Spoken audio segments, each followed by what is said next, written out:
14 December president ইয়ন সুক ইয়োলের অভিশংসনের পর 27 December ভারপ্রাপ্ত president হ্যান ডাক-সুও অভিশংসিত হন। তার বিরুদ্ধে অভিযোগ ছিল তিনি সাংবিধানিক আদালতের 3টি শূন্য পদ পূর্ণ করার পদক্ষেপ নিতে অস্বীকৃতি জানিয়েছিলেন।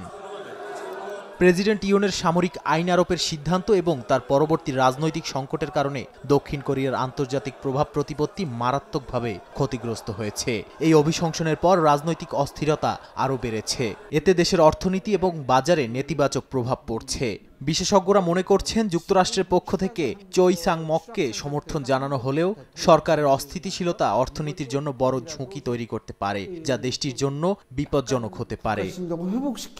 বর্তমানে ভারপ্রাপ্ত প্রেসিডেন্ট চোই সাং-মক তার সীমিত ক্ষমতার মধ্যে দায়িত্ব পালন করছেন। সাংবিধানিক আদালতের বিচারক নিয়োগে ব্যর্থ হওয়ার কারণে তার ক্ষমতার পরিধি আরও কমছে। যদি চোই সাং-মকের বিরুদ্ধে অভিশংসন প্রক্রিয়া শুরু হয় তবে সরকার কার্যত অচল হয়ে পড়তে পারে। এ নিয়ে বিশেষজ্ঞরা সতর্ক করে বলেছেন, যদি এমন পরিস্থিতি তৈরি হয় তাহলে 1997 সালের IMF আর্থিক সংকটের চেয়েও বড় বিপদ ডেকে আনতে পারে।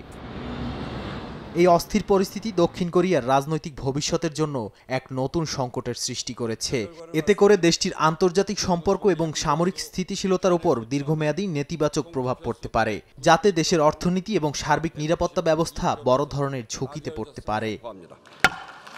নাদিম মারজান, সময় সংবাদ।